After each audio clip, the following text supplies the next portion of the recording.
Hello everyone. So आता खेळण्यातलं का होईना पण अद्विकचं हक्काचं स्वतःचं घर रेडी होतं आहे. आम्ही त्याच्यासाठी ना फर्स्ट क्रायवरून हे टेंट हाऊस ऑर्डर केले जे की जंगल थीमचं आहे. आणि त्याच्यापेक्षा जास्त आम्हीच एक्सायटेड होतो. म्हणजे कामावरून आल्यानंतर असं झालेलं की आम्ही कधी ओपन करतो आणि म्हटलं चला 15-20 मिनटं तरी लागतील असेंबल व्हायला, मग तेवढं करून घ्या आणि त्याच्यानंतर फ्रेश वगैरे होऊया.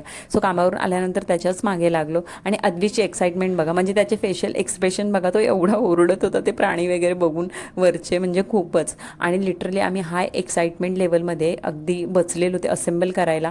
पण पुढच्या अर्धा तासामध्ये आम्ही एवढे इरिटेट झालो, म्हणजे हे तर लिटरली उठून गेले. म्हणजे ते कळतच नव्हतं, एवढं कन्फ्युजिंग का वाटत होतं मला माहीत नाही. मला असं वाटलेलं खूप सोपं असेल. आणि त्याच्यामध्ये ना अद्विक पण इकडची गोष्ट तिकडे, तिकडची गोष्ट इकडे टाकत होतं, त्याच्यामुळे ते अरेंज पण करायला नव्हतं जमत. मग आईनं अद्विकला बाजूला घेऊन गेली, म्हटलं मला हे करू दे, कारण मला हे करायचंच होतं. सो ते करायला घेतलं आणि ते चुकत होतं. पुन्हा मी काढत होती, पुन्हा लावत होती.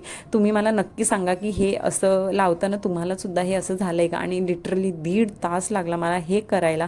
ते बघताना अगदी सोपं वाटतंय पण मला नाही वाटलं हे एवढं सोपं असेंबल करताना. आणि त्यानंतर मग बाबांनी मदत केली ते फॅब्रिकवरचं लावायला मला.